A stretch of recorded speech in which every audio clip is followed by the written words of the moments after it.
rather than treating nature as something that we can use and abuse and exploit.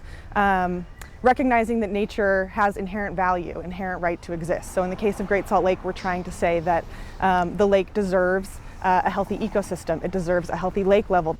There is now a new push for legislation to protect the Great Salt Lake. An environmental group is pushing local governments to take more steps to give the lake itself a voice in policy decisions. Fox 13 News political reporter Ben Winslow has the exclusive story. The Great Salt Lake is an invaluable resource for Utah's ecosystem and our economy. Its decline poses a threat to our health and future.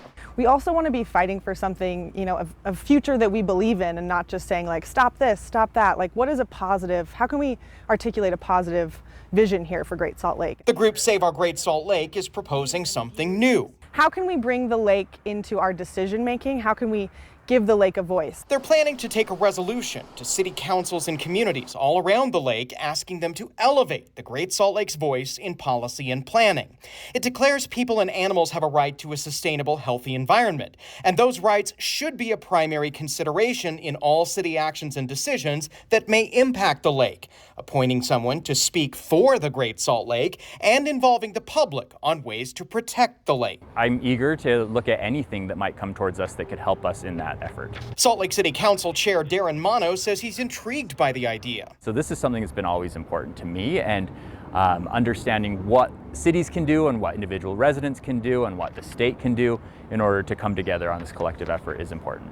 Alarmed by the shrinking Great Salt Lake, the Utah State Legislature passed a number of bills to help it, including one that would have future developments take into consideration impacts to the lake. I think it's a step in the right direction, but we'd like to see greater protections, especially perhaps one that, protects a healthy lake level and protects a healthy ecosystem. This is part of a larger effort Save Our Great Salt Lake is pursuing called the Rights of Nature. Now that's bestowing legal rights for nature on par with humans.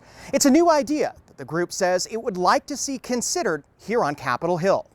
We have to address, not only the solutions that are going to get water to the lake in the short term, but also the thinking that got us here in the first place, that the lake and nature is something to be exploited and used and abused. And if we don't change that thinking and have this larger paradigm shift, we're going to continue running into issues. On the Hill, Ben Winslow, Fox 13 News, Utah.